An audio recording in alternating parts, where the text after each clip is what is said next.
typical panel discussion. I'll be telling you about that in a second. Whenever my slide advances. So it'll be called Boulder's Economic Resilience, and it'll be Saturday at 11, so we don't have to compete, so that'll be great. What we're going to start with is an understanding of Boulder's economy when we look at economic resilience. And really, we could be the poster child for economic vitality. We have a lot of things going for us. When you look at economic indicators, we have low unemployment rate, we have low vacancy rates, and we tend to have strong retail sales. A lot of nice things in place. Our key economic drivers include a world-class research university, more than a dozen federal labs, including NCAR.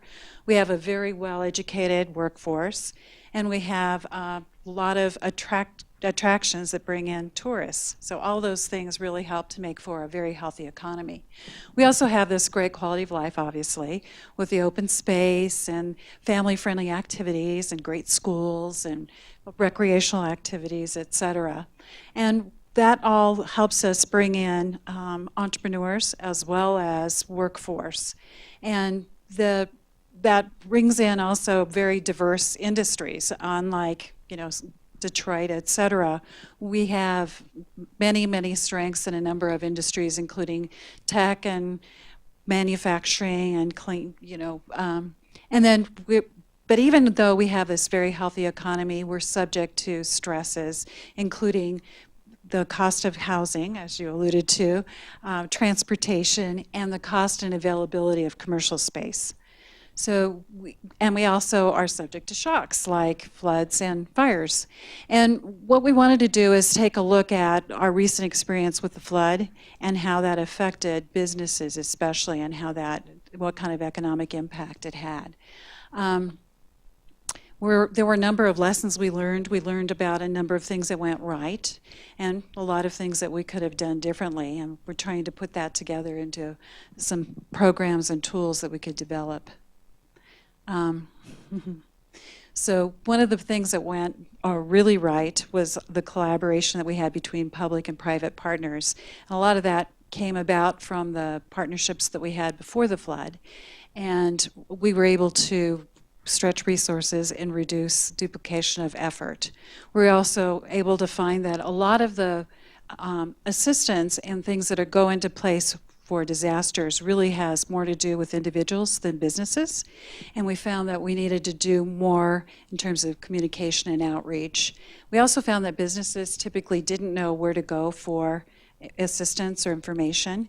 So we found that there are tools that we are missing, especially when it comes to communicating with businesses. We don't have comprehensive lists, and we don't have a lot of emergency contact information that would have helped us get the right information in the right hands. We also found that while it's fairly apparent what the physical damage is when a flood or another natural disaster hits, coming up with the true economic loss is much more difficult. It's tough to know what businesses, what kind of revenues they lost, et cetera. So that took a lot of doing. We also found, not surprisingly, that the whole process of getting disaster relief is a very long and frustrating process, but there are some things that we might be able to do to make that a lot easier.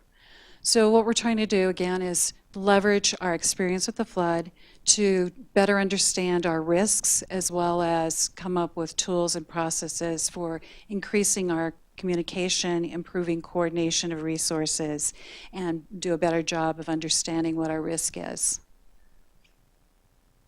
And and coordination. So here are our panelists. We have Mike Chard, who's director of the Office of Emergency Management.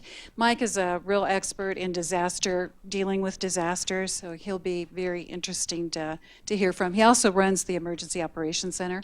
We have Cliff Harold, who's with the Boulder Economic Council, which is the economic development arm of the Boulder Chamber, and they dealt with a lot of businesses who just naturally thought they would call the chamber because that's who they typically deal with. And we also have Sharon King, who's with the Small Business Development Center, and Sharon's team works closely with businesses that had been impacted by the flood, and she has lots of experience with going through the paperwork and the processes of actually getting grants and loans. And then I'll just be moderating and helping us get through and hopefully have a good, informative discussion that we'll share with you all. And that's basically all I have.